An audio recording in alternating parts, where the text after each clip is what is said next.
Hello, everyone, and welcome to the webcast. I'm Rita Tritcher, senior business writer and columnist with the Globe and Mail, and I am pleased to be co-moderating today's discussion along with David Shribman, a Pulitzer Prize-winning journalist and executive editor emeritus of the Pittsburgh Post-Gazette. Before we get started, I would like to acknowledge that the Globe and Mail is headquartered on the traditional territory of the Mississaugas of the Credit, the Anishinaabe, the Chippewa, the Haudenosaunee, and the Wendat peoples. My colleagues and I are grateful for the opportunity to live and work on this land. Today, just a few days out from the US election, we will be speaking with some of North America's most notable journalists to get their take on what the outcome might be and the potential implications for Canada. On behalf of the Globe and Mail, I would like to thank BMO for making the event possible. On that note, we have brief remarks from Christine Cooper, Executive Vice President and Head of BMO Commercial Bank in Canada. Cue the video. Welcome. BMO is proud to present this roundtable discussion in conjunction with the Globe and Mail. The US election is just 5 days away, and the result, no matter who wins, is going to have implications for Canada and Canadian businesses. That's why events like these are so important, by providing the opportunity to hear different viewpoints to help us make informed decisions. Thank you for your participation. I look forward to a lively discussion. And now let's introduce our esteemed panel. Joining us today is Marty Barron, former editor of the Boston Globe and former executive editor of the Washington Post. During his career as editor, his newsroom won 18 Pulitzer Prizes for national reporting, investigative journalism, and other coverage. Welcome, Marty. Next, we have Adrian Morrow, US correspondent based in Washington with the Globe and Mail. His coverage has included the Capitol riot, 2 presidential elections, 2 impeachments, and 2 inaugurations, among many other stories. Thank you for joining us, Adrian. Thanks, Rita. Last but not least, we have Jackie Calmes, opinion columnist with the Los Angeles Times in Washington, D.C. Prior to her current role, she worked at the New York Times and the Wall Street Journal, covering the White House, Congress, and national politics. Welcome, Jackie. Thanks. Adrian, I'm going to start with you. You're based in Washington and really have a front row seat in this election. What's happening on the ground there as we get closer to the big day?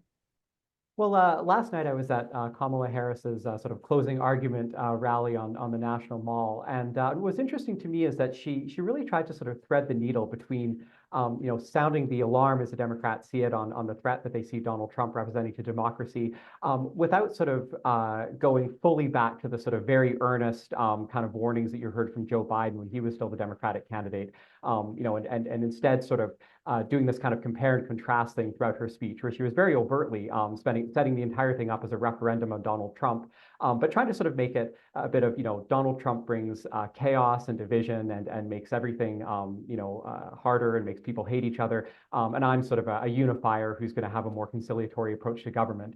And it was a really interesting sort of moment in the sense that it gave you this sense that, I mean, it reified that Donald Trump is still sort of the center of American politics here, and that at least for the Democrats, they hope this will be a referendum on him, while at the same time kind of showing that they're still working out, nearly 10 years of him on the national political stage, how to sort of handle the guy, and how much of it should be these sort of, warnings about the future of democracy versus running almost a more conventional type of political campaign. So that to me, I felt like a very sort of interesting marker of sort of where the election campaign is at, and where, at least Kamala Harris sees her potential sort of, path to victory being this almost threading the needle in trying to deal with the Donald Trump phenomenon. A lot of people are certainly worried about the future of democracy. Jackie, I'd like to bring you into the discussion here to get your thoughts as well. What are you seeing and observing? I'm observing and feeling, for that matter, a lot of angst. There's no one who knows how this is going to come out. I can't remember the last time I felt like an election was this close. And it really is a sense where people feel like, we say it every 4 years that this is the most important election of our time. And this one, I think, really is. And, to determine if Donald Trump comes back into power, there's just so many firsts in his candidacy, from the first president to be convicted of a federal crime, the first president to have been impeached twice, the first president to have refused to acknowledge his defeat, and in fact, then to resist the peaceful transfer of power. And despite all of that, I mean, none of us would have ever thought in our lifetimes we'd see that person had a snowball's chance in hell of darkening the door of the Oval Office again. And then in Kamala Harris, we have a largely unknown heretofore and untested, really, candidate that a lot of people are just not sure about. So it's, a matter of deciding, for most part, most people have decided. That's the thing about this election, all of this angst, and there's just, like under 5% of the vote of the electorate is undecided. So the country has become so tribal that there's really nothing you can do to persuade most people, but it's so close you have to persuade those few people who aren't persuaded yet. Marty, I want you to kind of take off on that point. What are your thoughts on the strategies of the Harris and Trump teams? How persuasive have they been with voters? Well, I'm not a political strategist, so I don't think I can comment in any sort of expert way on their particular political strategies. On the other hand, I'm not sure that they make an enormous amount of difference. The reality is that this is a very divided country. We are highly polarized. We've had very close elections for a very long time. 2020 was close. 2016 was close. I was in Florida as the editor of the Miami Herald during the 2000 presidential election, which was decided by a difference of 537 votes in the state of Florida. That was a close election. So, and particularly these days, I think people largely have their minds made up, largely based on what they think about Donald Trump as opposed to what they think about Kamala Harris. As Jackie indicated, people are fighting over a relatively small number of undecided voters, if in fact they are undecided. And then they're fighting for turnout, fighting to get people to show up to the polls. And I think those are the two factors that are likely to have an enormous impact on the election, as close as it's likely to be. Who's going to show up to vote, in what kinds of numbers? Are the so-called undecided voters really persuadable or not? And they're both fighting in their own particular way, and we'll see who's the most effective. Yeah, I think voter turnout will be key. David, over to you. Well, Marty, I'm sitting right here about 30 steps from the high school that my mother, that Leonard Cohen and that Kamala Harris went to. And I wonder whether you mentioned how she's not well known. Is that a negative or a positive in this election? Both, I would say. I mean, the reality is that, there's columnists for the LA Times, Doyle McManus, longtime columnist for the LA Times, who said that for the undecided voters, it's a choice between someone they don't like and someone they don't know. I think that's a pretty good way of putting it. And the fact that they don't know her means that they can impute to her both positive and negative characteristics. Certainly, Trump is working very hard to impute to her negative characteristics, to brand her, and of course to fortify the association with Joe Biden, who has a very low popularity rating, very low approval rating. For her, she can speak in more general terms, not be pinned down on certain policy issues. While she has issued some policy statements, there aren't that many of them. They aren't that detailed, and she can try to sort of chart a new course. But I think she has struggled to sort of create her own political identity, one that's truly distinct from Joe Biden. Well, Marty, also, there's all this poll data that's coming in like a huge fusillade of information every day. how much credence do we, or how much attention should we be paying to all these polls right now? Do they tell us anything that we need to know right now? Yeah, well, I have to confess, I'm as addicted as anybody else to looking at the polls, but I can't say that I necessarily believe these polls. I was overseeing, when I worked at the Los Angeles Times many years ago, and I left in 1996, I was overseeing the Los Angeles Times poll, which it had at the time. And so I got to know a bit about polls. And, you know, I mean, I think the question here is, there are a lot of questions about the polls today. Traditionally, the polls in the presidential elections, the recent ones, have underestimated the support for Donald Trump, but the pollsters have made adjustments to account for that now. We don't know how good those adjustments are. We don't know whether they've over-adjusted or under-adjusted. We also don't have a good sense as to who really is going to show up to vote. I mean, keep in mind, I mean, it was only 2 years ago where people were talking about a so-called red wave that meant that the Republicans were going to dominate the House of Representatives, and that did not happen. That red wave did not materialize. At the same time, in many of the state elections where abortion rights was on the ballot, you know, there was an overwhelming support for abortion rights, far greater than anybody expected, including in red states. So I think it's very difficult to know how accurate or inaccurate these polls are. I don't think anybody really knows how this election is going to turn out. And even some of the pollsters are now sort of acknowledging and being quite open about that, saying, look, what we need to do is emphasize the uncertainty that we just don't know. The polls indicate a tie of sorts. And of course, everything comes down to it. The national numbers are not that significant ultimately. There are 7 swing states. The results will depend on those states and on the very small number of undecided voters and the turnout in those particular states. The rest of us, like me, I live in the state of Massachusetts. I voted, but my vote isn't going to make isn't going to make any difference really in the overall outcome. So Jackie and Adrian, in preparing your work, how much are you leaning on polls, and how much skepticism do you have as you approach the keyboard?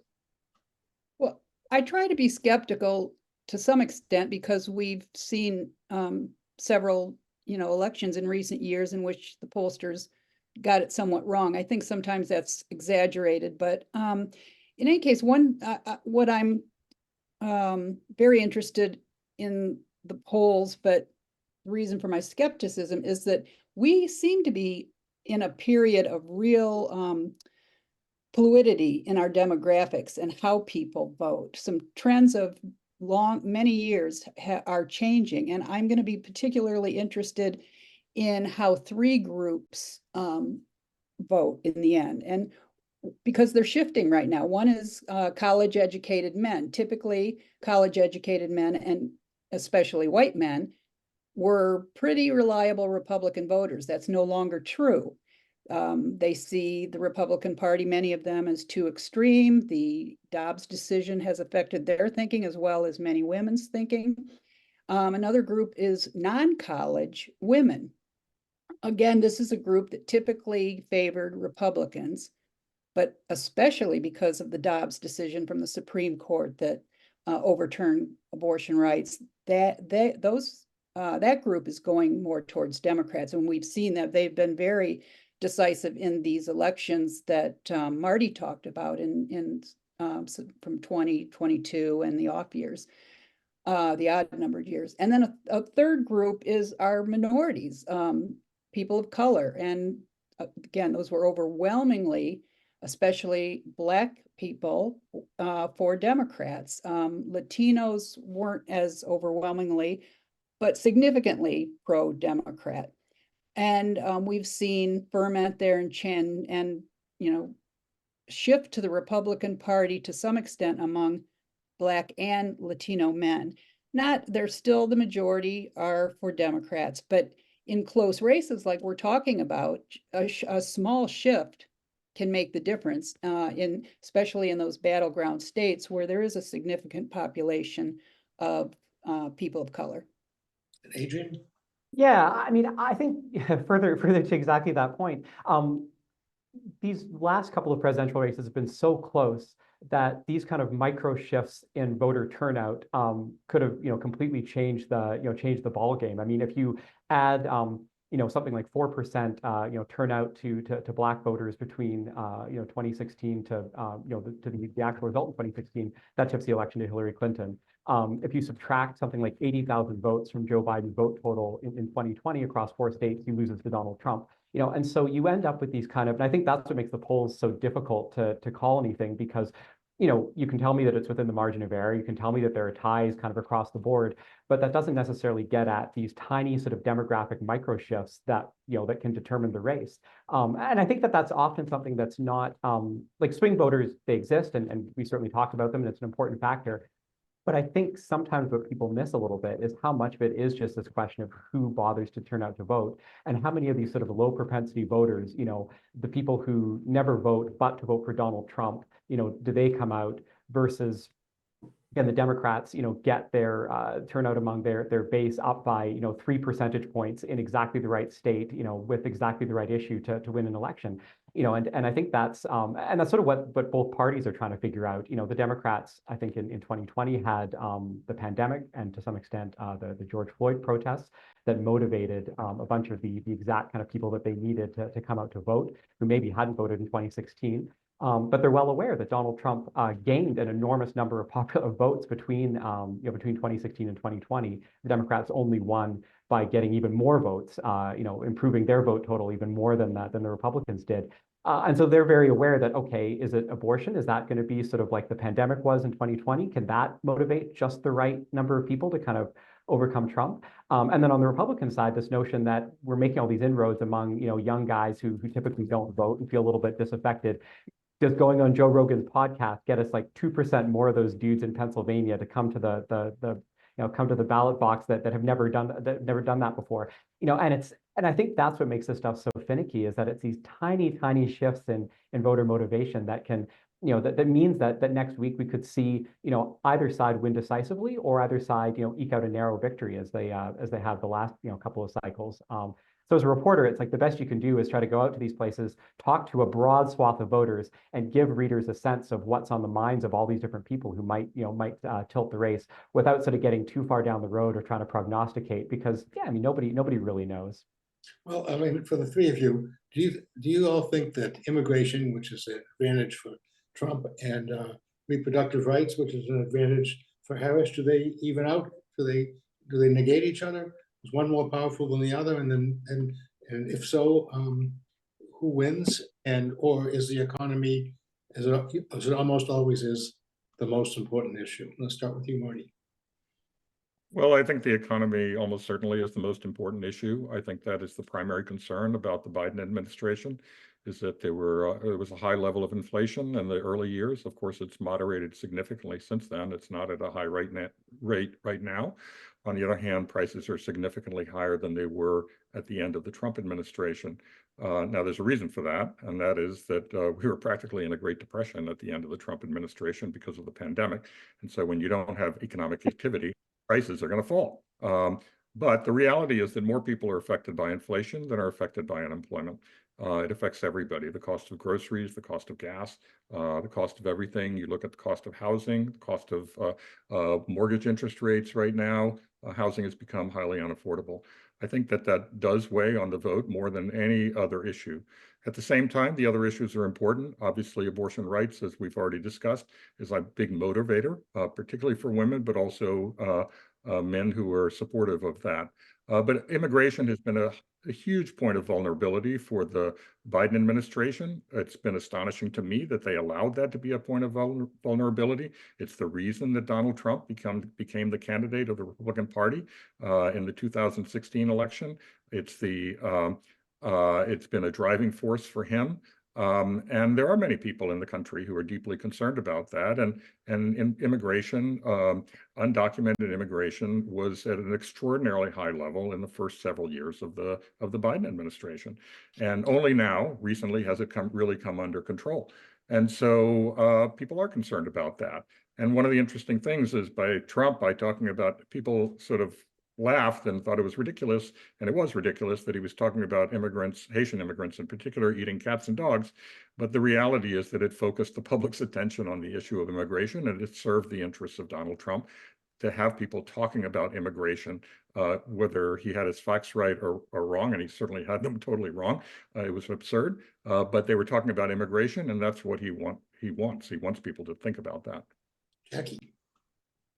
You know, the irony, I want to interject here because even though it's not something you'll hear in our political debate, is that the irony of immigration being the issue it is, and it is in the top three. The last poll I saw, it was number 2, abortion was number 1, and the economy was number 3, but they were all very close. And I think in some ways they meld into each other in terms of the vibe that voters feel about the candidates. Anyway, the irony is that immigration is, by some estimates, the single biggest driver of America's economic growth right now. And yet you won't even hear Democrats making that argument because it's not cool to be sort of praising immigration. My entire life, we called ourselves the land of immigrants, but that's not cool anymore.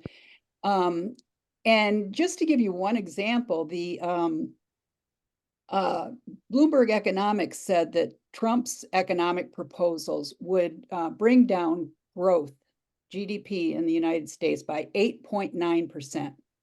7.9% of that decline in growth would come from his proposal for mass deportations because he would decimate the labor supply. So this is a big deal, but you don't even hear about it in our debate. Democrats, and I can hardly blame them, don't want to talk about immigration except in terms of cracking down and this very strict immigration bill that they supported, but Trump killed. So I think I hate to pick between immigration and abortion as to which is the stronger issue. I tend to think abortion is somewhat bigger driver, and I could be that could be based on what's happened in these races, local state races since 2020, since Dobbs' decision on abortion. But it's, you know, that's the exit polls are going to be very interesting. Adrian. I think that the issue that we've had is that, abortion factored hugely into the midterms. And, ultimately in Michigan, to pick one, maybe the most obvious example, I mean, it led to these sort of landslide re-elections for Democrats in the top 3 offices in the state, giving control of the legislature for the first time in 40 years. It was just this tremendous force. But that was all in a voter turnout that was much lower than what we're going to see, much lower than we saw in the last 2 presidentials and what we're likely to see in this presidential election. And so I feel like there hasn't really been a head-to-head test of, is abortion a bigger issue than immigration? Because, the abortion issue was huge in the midterms, but on a much a smaller universe of total voters than what we're going to see next week. And, with Donald Trump, he has voters who do not vote, but to vote for him. And a lot of them are motivated either by his, his personality, where they think like, oh, this guy just tells it like it is. He's a straight shooter. He's entertaining. He's not like other politicians, or motivated by things like immigration. As Marty rightly pointed out, the migration situation around the world is the proximate cause of the whole sort of rise of right-wing nationalism that we've seen, in the last 10 years. And I think that's, and I think that might be one of the things we'll learn next week is kind of which of these issues, is top of voters' minds, because, immigration on the Republican side has done a remarkable job of sort of uniting these kind of, low propensity voters who come out to vote for Donald Trump and are really invested in him, with some of the more sort of conventional, Republican voters who, may not particularly like Donald Trump on a personality level, but essentially agree with him on policy. And because his #1 policy proposal from the very beginning has all been about, migration at the U.S.'s southern border, will agree with him on that, and will sort of say, yeah, it's too bad that he's that he has the personality he does. I even find him annoying, and I wish he would get off Twitter. But at the end of the day, I agree with a lot of the stuff he wants to do, and they can point to immigration, and certainly more recently the economy, as sort of their reasons for voting for him. So it's a very powerful motivator, and we'll see if it again sort of comes through for him the way it did in 2016. I would Oh, just, Rita. point out, by the way, I would just point out, by the way, that immigration is not, it's sort of fused with other issues. Trump has tried to portray it as a crime issue, um, and he's tried to portray it as an economic issue that people, particularly Black voters, particularly Latino voter, or particularly among Black voters, that these immigrants are taking your jobs away from you or bringing down wages. So it's not just immigration standalone as a standalone issue, but he's sort of fused it with other issues as well. Okay, Rita, all yours. Okay, well, the economy and business is my area of expertise and the issue that I'm most interested in. Our audience today is primarily Canadian, so let's spend a bit of time talking about what this US election might mean for Canada, including on business issues. Adrian, I want to start with you. Donald Trump has said he will impose big tariffs, 10 to 20% on everything the US imports, including goods and resources from Canada. If Trump wins, how serious is this threat, and which industries do you think could be impacted the most? Very serious threat to Canada. I mean, I think it's something like 75% of our foreign trade is with the United States, and so we would be kind of enormously hit by that. Not just because Canada exports goods and resources to the U.S., but because we manufacture things with the U.S. Right? You've got the auto industry as kind of the classic example. You've got these car parts that go back and forth across the Canada, U.S., and Mexican borders under NAFTA, now CUSMA or USMCA. And at every step of that supply chain, you'd be adding an additional cost that would either impose costs on American consumers or would cause companies to de-invest from Canada in order to avoid paying the tariffs. Industries that would be hit, obviously, autos would have a huge hit. Oil and gas. Canada exports a lot of oil and gas to the States. Metals and minerals and mining from Canada export a lot of that. So these industries would be hit. There have been various attempts to sort of quantify, the damage. In some scenarios, the notion is that over 4 years, you would get a hit of 1 to 2% in Canada's GDP, or Canada's GDP would grow by 1 to 2% less than it would under sort of a more baseline case. But I think other estimates that have tried to quantify, over $1,000, over $1,000 a year per Canadian. But of course, that would not be distributed equally. You would have some people who would lose their jobs, be laid off in certain sectors. Other people would be less affected. But either way, it would essentially mean a lot of economic pain for Canada, at the very least, until Canada was able to sort of restructure its supply chains and its exports before we even know over the long term, whether that's even possible to sort of make up for the lost economic activity by selling to other people. So yes, the bottom line is that it would not be good for Canadian business to have a tariff on everything that we send to the United States. Okay, Adrian, I'm just going to stay with you for just a bit longer. I mean, you just talked about Trump's America first, but Biden has, is known for Buy American. And Harris, if elected, has promised to uphold Biden's industrial policies, which include incentives for businesses to set up more factories in the US. Some of those incentives through the Inflation Reduction Act proved very controversial. What has been the impact on Canada, and what could happen in that regard if Harris wins?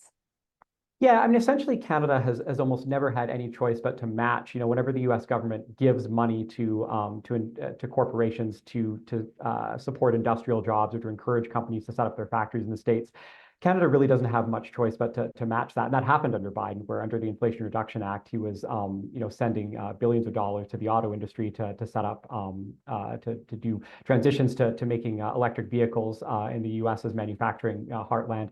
Canada didn't really feel like it had any choice but to match that and to spend billions of dollars itself. Essentially encouraging companies to continue keep their business or do their business in Canada rather than setting their factories up in the States to take advantage of Biden's subsidies.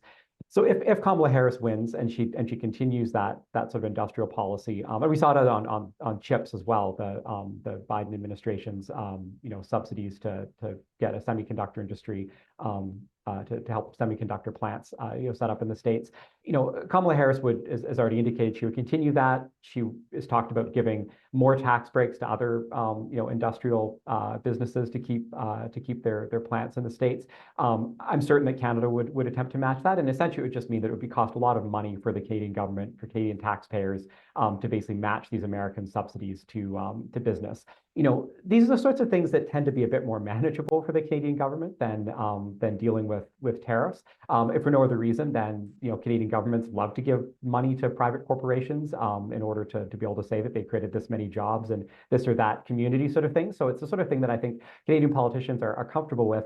But for Canadian taxpayers, it would mean that we'd be spending money to subsidize companies instead of our tax dollars being spent on in the case of the provincial government on education and healthcare, or in the case of the federal government on basically any other sort of policy area on defense, for instance, or things like that. So that would really be the outcome, I think, of a Harris presidency on Canadians as matching subsidies. Okay, Adrian, one final question for you. I've written a lot about the trade irritants between Canada and the US that have continued in recent years. We know that the United States, Mexico, Canada agreement, the USMCA, is going to be reviewed in 2026. There's a lot of issues that are on the table, dairy being one. What could the outcome possibly be when we're looking at either a Harris or a Trump presidency? Yeah, I think you can almost separate out the trade issues into the conventional trade irritants, and dairy being the big one, and the sort of Donald Trump protectionism trade irritants, I guess. And so no matter who wins the White House, I would expect them to probably want to do a renegotiation of USMCA. Certainly things like supply management and trying to loosen Canada's protectionist dairy market is something that every US administration would want to do for a lot of very rational reasons. And I think a lot of Canadians would probably be in favor of too. So I think that there would be negotiations around those sorts of things. If Trump gets in, I think there's a whole other sort of basket of issues that he would want to address in USMCA renegotiation. Just to pick the most obvious one, I think drives him nuts that he put all these protectionist rules around the auto industry meant to disadvantage Mexico into the USMCA. And what a lot of auto companies said was, these rules are so onerous, we're just going to pay the WTO tariff and import whatever we want from Mexico with whatever car parts we want to use, right? So we're going to bring car parts from China, put them into cars in Mexico, import them to the United States, pay the tariff, just to not have to deal with these sort of what they see as very onerous rules under USMCA. And so Trump wants to find a way to basically stop that from happening. He's talked about 200% tariffs on autos coming from Mexico. Maybe he'll do that. Under USMCA, it's very difficult to see exactly how he would rewrite the trade deal to really disadvantage Mexico, but I think he certainly will at least try. And I think whatever he does there could very well end up disadvantaging Canada simply by just disrupting this very integrated auto industry that we've got. So, regardless of who gets in, I'm pretty sure there will be a renegotiation of USMCA with discussion starting in 2026. And I think if Trump gets in, he's going to demand some very serious changes that will put Canada through the same kind of psychodrama that we went through in the first couple of years of his first term on renegotiating that deal. Of course, there's lots of trade irritants, including digital services tax, softwood lumber. Yes. We'll see that it's included. David, what is your take on the trade relationship and bilateral relations? Let me say more broadly that this is I'm the son of a Massachusetts father and a Montreal mother, and thus quite literally the product of Canadian-American relations. And so for six semesters, 6 falls, I've come here to Montreal, and each year I say, well, okay, good, I won't have to talk about Donald Trump all day long. And it's much worse here than it is in the United States. I'm besieged by people here worried about whether Trump will get elected. And a good deal of it, Rita, is on economic issues. And some of it is just the general sense that Trump is a disruptive force. He doesn't reflect or respect established institutions, international institutions, NATO, the World Bank, etc., and that he'll be a disruptive force that will disrupt a country, Canada, that doesn't particularly like disruptions. And I wonder, Marty, what you think the global view is of Trump, and whether people are in other countries, besides, of course, Hungary and maybe Russia, are dreading a Trump administration redux? Well, I'm sure the populist movements in some of those countries would welcome it. Of course, they've been inspired by it, and Trump himself has been inspired by them. But I think in most of the instances, they really fear a Trump presidency. I just got back a few days ago from Argentina. A lot of concern there about Trump presidency, particularly with regard to what it means in terms of democracy around the world, the signal that it sends to the leaders in their own countries.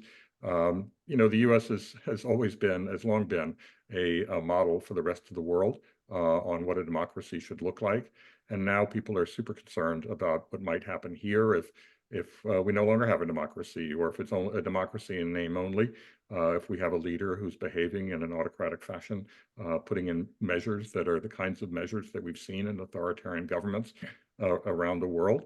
If he works as he suggests he will, to continue trying to undermine the role of an independent press in this country. There's enormous concern about that. They need the United States to be a model for them. If that model no longer exists, it puts them all at their own democracies at great risk. Jackie, any views on that? Yeah, I would just, add to that, it's not just that they can't see us as the role model if we try to be, to the extent that the US goes forward, I mean, as it did even under the Trump administration on occasion, and makes an issue of, human rights or something that the US sees not in the global interest, we have no credibility anymore. People just point and say, well, look at Trump, look at your government. I do think it's a big, whether it's NATO, whether it's support for Ukraine going forward, that it's that Trump poses a danger, as our allies rightly see it. And as Marty said, populist movements in the developed world, probably like Donald Trump, many of them do, but our allies do not. And then, we can all have our anecdotes. I took a trip to England in July briefly, and I was deluged as well. And there wasn't a person who approached me about Donald Trump who wasn't opposed to his taking office again. And this was a cross section of people, and it's just it's always I don't know, leaves me bemused at best, and sort of outraged at worst, when Donald Trump claims, as he constantly does at his rallies, that America will be respected in the world again if he's president, and that the world doesn't respect us now. And this is just more, Trump Alice in Wonderland stuff, because the truth is quite the opposite. And Adrian, a Trump administration and Canada, and the whole question of NATO and the 2.0% of GNP that Canada seems to be unable to or unwilling to spend in armaments. How does that all shake out? Yeah, it's a good question. I mean, I don't know exactly what Trump can do or would propose to do to Canada to sort of strong arm the country into reaching that 2% of GDP commitment. I mean, certainly, you will see, I'm sure if Trump gets back in, large changes on the notion of collective security. I mean, it kind of follows the whole sort of thread that there was a lot of stuff Donald Trump wanted to do in his previous time in office that he wasn't able to do for a lot of different reasons. And this time he's sort of coming in, more prepared. And so I think you will see, certainly, pulling U.S. support for Ukraine, maybe pulling U.S. support for NATO more generally. John Bolton, as former national security advisor, seems to think that Trump is actually going to fully pull the U.S. out of NATO. I don't know if that's actually likely to happen, but these are the sorts of things that are on the table. And Trump also does kind of tend to link issues together, right? Where, we saw that with Mexico, with migration and trade, where, he would sort of threaten Mexico on the trade front when he was angry about migration things. And he actually successfully bent AMLO, the now former Mexican president, to his will, and got Mexico to agree to keep a whole bunch of migrants, who had made U.S. refugee claims in Mexico, while their claims were being processed on the US side of the border. And he did that partly by threatening to put these tariffs on Mexican autos. So you could imagine him doing something similar to Canada, to trying to link all these different things that he's upset with Canada over, trade, NATO, and maybe saying, okay, I'm going to put 200% tariffs on Canadian petroleum or something like that in order to strong arm you into doing a 2% of GDP defense commitment. Maybe that's the sort of thing he tries.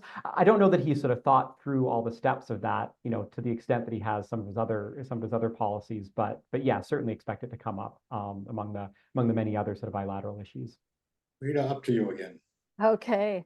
In many ways, the media has become a battleground in this election. As journalists, we don't relish being part of the story. That's not our job. But I do want to have a bit of a discussion on this, talking about what it's like behind the scenes to be a political reporter in the US in this climate. Adrian, how have things changed since you got on the beat? Yeah, it's a little bit tough sometimes as a Canadian because, the US has a sort of culture of openness where Canada has a culture of secrecy in terms of, the amount of information that you can get. And you see that at the official level in the States where officials will tend to give reporters a lot more information. Government documents are much easier to access down here. You also see that day to day where you go to people at political rallies or you just approach people on the street to do vox pop. And in the States, 9 people out of 10 will talk to you and will often give you a sort of a thought out opinion. And in Canada, the vast majority of people don't want to talk about it or don't want to talk to a reporter. So it's a little bit skewed in the sense that to me, things here still feel, it still feels in some ways much easier to operate as a political reporter here than it sometimes did in Canada in terms of just the amount of work that you have to do to kind of gather material for stories. And I found, this is one of the great ironies of covering Donald Trump, that you go to these rallies of his and and he slams the media, and his supporters will just make constant comments to me about how terrible the media is and how we're biased and liars and everything. But they will still talk to you. They will still give you answer all the questions you've got for them and give you their name, age, and occupation. So I've sort of found that it hasn't in terms of actually sort of my reporting being obstructed by people's people's attitudes towards the media, that hasn't really changed. You do certainly get more comments now than I did, 7-8 years ago of people, bashing the media or basically thinking that or people being siloed, I guess, into their different medias. And you will talk to people who believe that the 2020 election was rigged, and it obviously wasn't. And they say like, well, all these other 90% of the media is basically lying and saying that the election was not rigged. And it's this 10% of the media, these sort of people that I follow, who say the election was rigged, and I believe them. And it's just this real sort of the fact that there's no agreement on a common set of facts anymore. That's a cliche to say, but it's very true that you will find people who are just so sort of in their media silos that they just sort of assume that anything that somebody says in the media that doesn't accord with what they already believe, must be making it up. Yeah, that's interesting. Although I do take your point on the American commitment to transparency. We certainly do get more information from US regulators than what's available here in Canada. Jackie, oh, go ahead. No, I was just saying, you read those Trump indictments, and it's like you're reading them, you're just like, there is no way that you would ever get this level of detail from like an RCMP press release or anybody who's, whereas like the Jack Smith court filings, it just lays it all out there where it's like, this is exactly what we are alleging, and here are all the details that that the public needs to know. You would never get that in Canada. Yeah, I'm very envious. Jackie, you're a columnist like me. Curious what kind of reactions you're getting to your columns these days. Well, I like to talk about the reader, readers who write to you about anything you write are generally motivated by anger. So the friendly mail is a minority. And what I've found after years, a lot of years at the Wall Street Journal to the New York Times, and by the end of, in that time, there were no longer had to get the snail mail. We got email and then, tweets and Facebook entries. But I call it email rage. Adrian described how when you're talking to people face to face at a Trump rally, for all their hostility, they still see you as a fellow human. They talk to you. But I think when it comes to sending mail, well, most of what I get is really awful. And I call it email road rage because, or road rage. It's just these people don't know me, they don't see me, so they can send me this stuff that is just awful. I am sick of being called the C word, and yet that's at least a weekly, if not a daily occurrence. And, and these people and they are all men, because if they put their name, often their addresses to it. But the broader point is that however civil Trump supporters are at his rallies, Trump has thoroughly discredited the media, which I might add as an aside is what makes me so upset that my employer, the LA Times, and Marty's former employer, the Washington Post, have declined to endorse. I mean, if there ever was a time to endorse for any number of reasons against Donald Trump, it's this election. But he's the man who has called us for a decade fake news. And he has successfully, discredited the media to the point there's nothing we can say. If all the fact checking in the world is not going to dissuade his supporters or convince them. And, it's not just his doing. He benefits from having come to prominence politically at a time when our media had been balkanized by the, arrival of the internet, so that people could go to media sites that validated their prejudices, whether you're on the left or the right. But I just think it's not a reach to say that the sources on the left are much more reality-based, truth-based than those on the left. I mean, on the right, and including Fox News, which of course paid a $787, well, I don't know if they paid it yet, but we're hit with a $787 million defamation suit after the previous presidential election. So, I mean, this is the first rule of autocrats, is discredit the media. And Trump has done that, and it's the thing that scares me the most about his being reelected. As journalists, we often think of journalism being linked to democracy.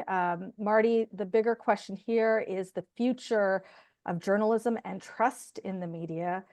Do we have a weaker media today compared to past decades? And what might be the future under either a Trump or Harris presidency?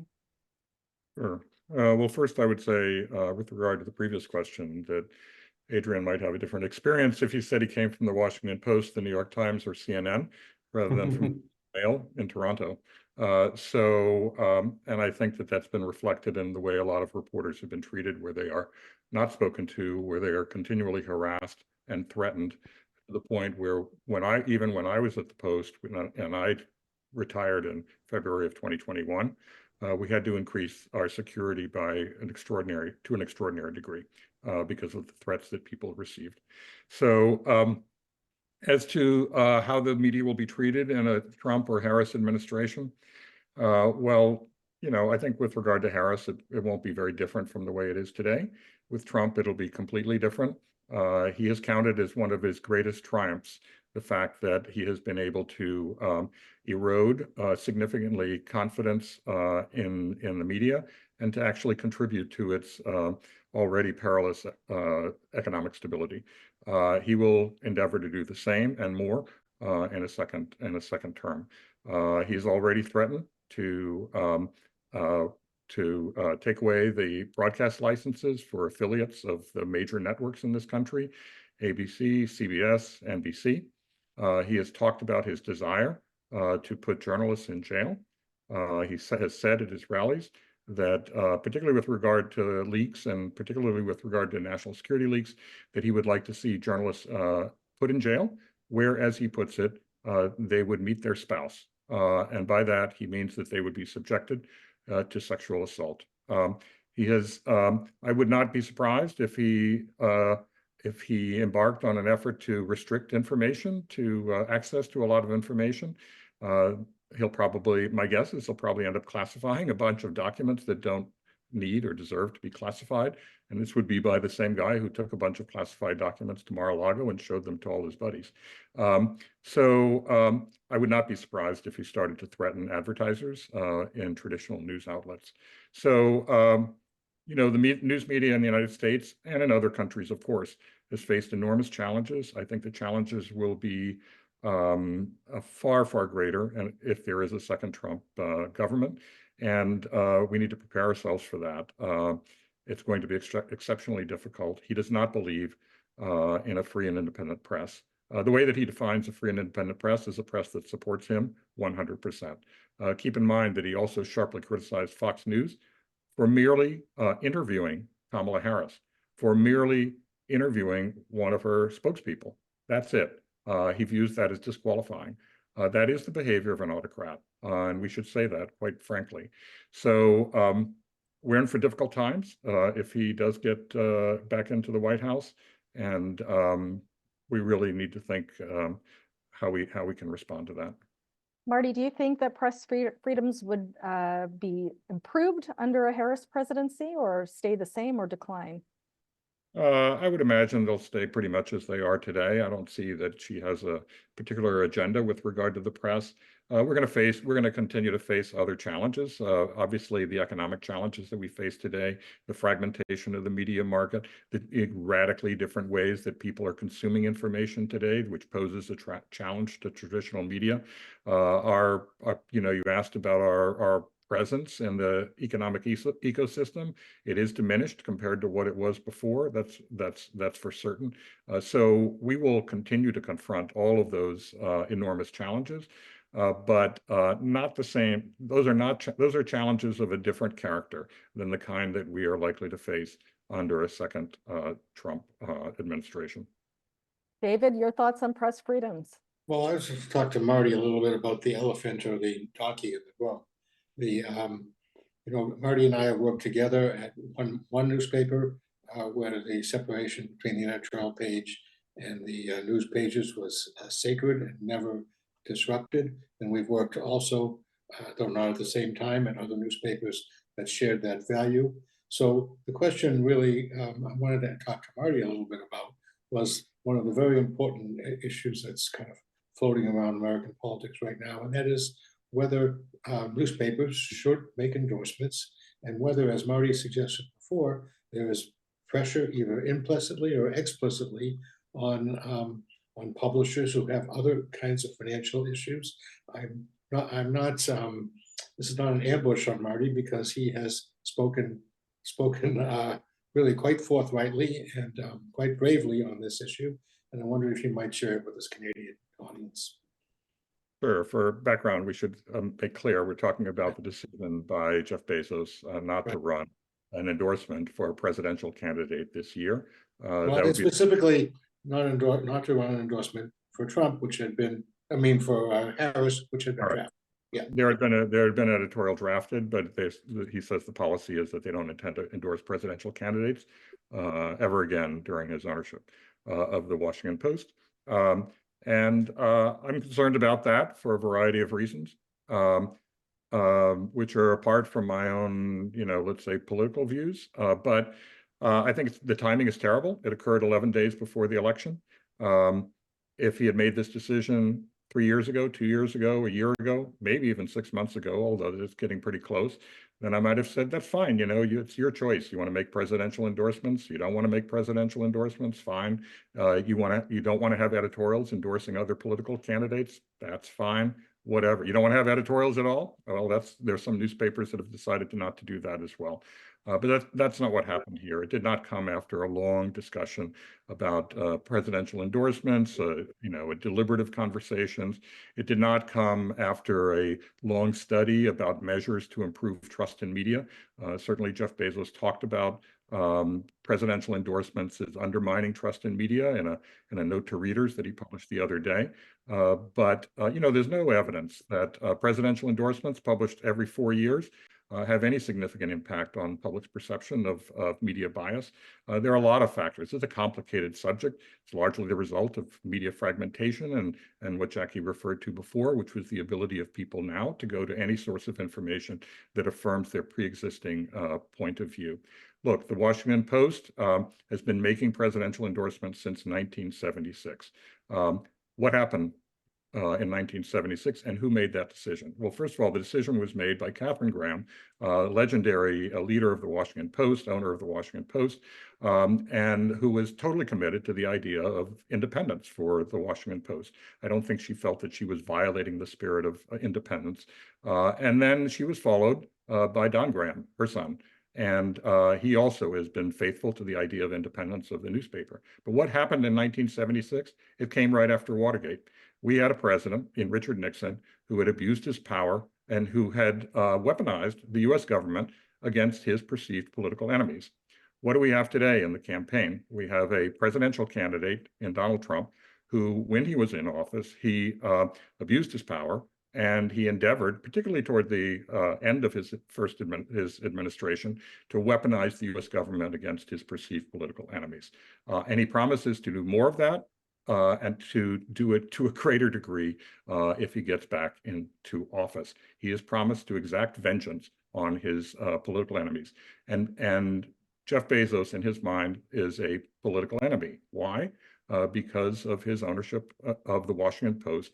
Trump has detested the coverage of the Washington Post, particularly its investigative reporting.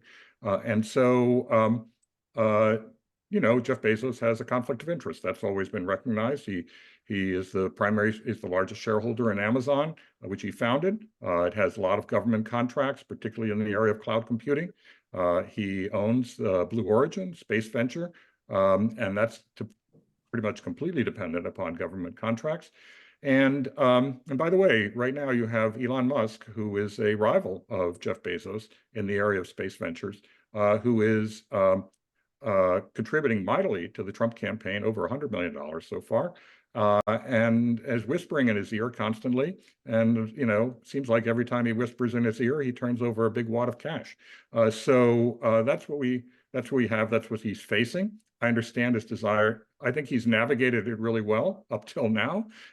When I was there, he did not interfere in our news coverage at all, never once. And I was incredibly grateful for that and remain incredibly grateful for that. And that's the way it was, but I'm concerned about the way it is. And also the signal this sends to someone like Donald Trump. I think he will see this as evidence that his bullying works. And so he will be encouraged to do more of that. And I don't think that you should encourage candidates who model themselves on the world's autocrats by caving to intimidation. Rita? Okay, we only have like a minute left. I just wonder if we could quickly get closing thought from each of you, but a bit of a speed round here. Adrian, we're going to start with you, Jackie, and then Marty. I think the election still feels to me like it's up in the air, and anybody who sort of tells you that they have a definitive idea of who's going to win, I don't think necessarily really knows. And I'm really interested to see what happens next week, what it says about the U.S., what it's going to say about what Canada can expect in the future, in the next 4 years. Jackie? I think we could very well see next week an election result in which Kamala Harris wins the national vote, the popular vote, but loses the Electoral College. I'm not predicting that. I'm just saying it's a good chance of it. If it happened, it would be the third time in this century. 3 times in our whole history, 2 centuries plus before the year 2000, only 3 times did the president get elected by winning the Electoral College, but not the popular vote. We've now, if it happened again next week, it would be the 3rd time in just 24 years. And, there's a lot I don't understand about Canadian politics, and I'm sure Canadians don't understand the Electoral College, and neither do a lot of Americans, but we're stuck with it. And I am just really concerned what that says, and it's because of the Electoral College that presidential candidates only focus on a few swing states where they need those votes to build the electoral count they need to get elected in the Electoral College. And it's not very democratic, and I just I hope that doesn't happen. But in any case, I think we have the minority rules in effect in this country, and we're seeing it not just at the presidential level, but in the Congress and as a result in our Supreme Court now. And thanks to gerrymandering and just the sorting of the American population. In any case, I am very anxious about next week's result, and I am wary of what it says about Americans as a people. Okay, Marty, I'm going to give you the final word in the last 15 seconds. Okay, don't expect to know the winner on Tuesday night. Don't expect to know the winner on Wednesday. You may not know the winner for a week or several weeks, as a matter of fact. There are a lot of factors that at play that suggest we won't know the winner for quite some time. You might know some states relatively quickly, like Georgia and Michigan and North Carolina, but there are a bunch of others that you are going to take a long time, largely because of mail-in ballots and how those are handled. So those would be like Arizona, Nevada, Pennsylvania, and Wisconsin. So all of those states, those are 7 states. Those are the key states. Those are the swing states. And it could be weeks before we know who won the election. And it's a dangerous situation to go for weeks without knowing the results of a presidential election. David, you want to add anything quickly? No, except that we don't know what's going to happen, but I guarantee you at the end, all 4 of us or 5 of us will say, we saw it coming. Of course. Okay. Well, we're going to have to leave it there. On behalf of the Globe and Mail, I would like to thank our excellent speakers today, Marty, Jackie, and Adrian, and of course, David, my co-moderator, for the participation today. I would also like to thank BMO for making the event possible and everyone in the audience for listening in.